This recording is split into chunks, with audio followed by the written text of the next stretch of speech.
এবারের ঈদে আমার কাটানো কিছু সুন্দর মুহূর্ত আপনাদের সাথে শেয়ার করব আজকে। অনেক দিন হয়েছে কোনো লং ভিডিও দেই না, তো আজকে ভাবলাম যে আমি ঈদে যেভাবে আমার সময়টা স্পেন্ড করেছি সেটা আপনাদের সাথে আজকে শেয়ার করব।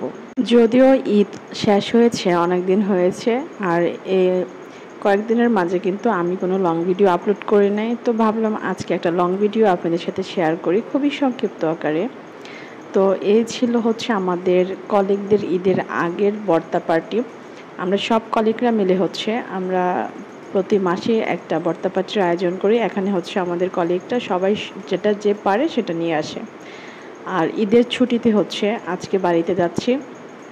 যেহেতু রাস্তাঘাটে এত এত পরিমাণ ভিড়, তাই আমরা সবসময় ট্রাই করি ট্রেনে যাওয়ার জন্য। আর আমি হচ্ছে ট্রেনে জার্নিটা প্রিফার করি, কারণ আমি আর আমার বাচ্চা খুব রিল্যাক্সই হচ্ছে ট্রেন জার্নি করতে পারি। আমার ছেলেটা ট্রেন ছাড়া হচ্ছে কখনোই সে ওইভাবে জার্নি করতে পারে না, কারণ সে বমি করে বাসে উঠলেই। সেটা হচ্ছে আমার ক্ষেত্রে একই, আমিও অনেক বমি করি। তাই আমরা দুজনেই খুব লাইক করি ট্রেন জার্নি। আর সত্যি বলতে কি, ট্রেন জার্নি অনেক অনেক বেশি ভালো লাগে। আর এটা হচ্ছে আমাদের গাছের ফুল। এটা হচ্ছে আমার ভাইয়ের মেয়ে ওসামা, সে গাছটা লাগিয়েছে। আর এত কিউট কিউট ফুল হয়, প্রতিদিন সন্ধ্যাবেলায় এই ফুলগুলা ফোটে, আপনারা অনেকেই চিনবেন। আজকে আমার ছেলের বার্থডে না, কারণ হচ্ছে এটা হচ্ছে অ্যাডভান্স বার্থডে করা হয়েছে। 19 জুন তার বার্থডে হওয়ার কথা, কিন্তু যেহেতু বাড়িতে আছে আর সেও বলতেছে আম্মু আমি বার্থডে করবো। আদো আদো গলায় এত সুন্দরভাবে এত কিউট করে সবাইকে বলতেছে, প্রপোজ করতেছে তার জন্য যেন চকলেট বার্থডে কেক নিয়ে আসা হয়, তাই এই আয়োজন। আর এটা হচ্ছে একটা বিয়েবাড়ি অনুষ্ঠান ছিল, সেই বিয়েবাড়ি অনুষ্ঠানে গিয়েছিলাম। আর এত সুন্দর সুন্দর ডেকোরেশন দেখে ভাবলাম যে আপনাদের জন্য ভিডিও করে নিয়ে আসি। তাই দেখেন ডেকোরেশনগুলো কিন্তু অনেক বেশি সুন্দর হয়েছে। সব কিছু কিন্তু শিপু নিজের হাতে করেছে। মেয়েটা এত লক্ষ্মী, সে তার নিজের হাত দিয়ে সব কিছু ডেকোরেট করেছে।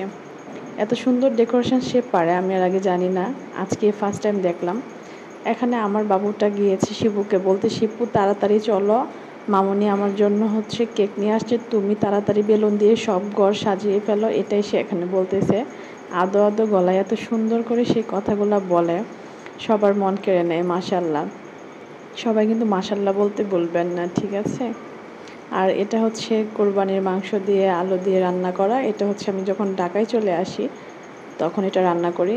আর বিরিয়ানি রান্না করেছিলাম, এখানে সবাই মিলে বিরিয়ানি খাচ্ছিলাম।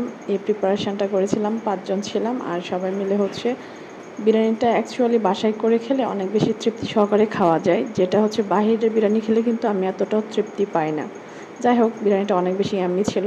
আর এটা হচ্ছে আমার শাশুড়ি আম্মা যেহেতু আমাদের বাড়িতে গিয়েছে, ওনাকে হচ্ছে এই শাড়িটা গিফট করা হয়েছে। আর ওনার শাড়িটা পরে আমি হচ্ছে বিভিন্নভাবে পোস্ট দিচ্ছিলাম, ভাবলাম শাড়িটা পরে একটা ভিডিও বানাই। আর শাড়িটা অনেক বেশি আমার কাছে ভালো লেগেছে। তো যাই হোক, আজকের ভিডিওটা কেমন লেগেছে অবশ্যই আপনারা কমেন্টস করে জানাবেন। আশা করি এরকম ভিডিও আবার আপনারা যদি চান তাহলে আবার আমি ডেইলি ব্লগ করা শুরু করব। অ্যাকচুয়ালি হাতে এত বেশি সময় থাকে না, যার কারণে হচ্ছে ডেইলি ব্লগের ভিডিওগুলো দেওয়া হয় না। তো এখন থেকে রেগুলার দেওয়ার চেষ্টা করব।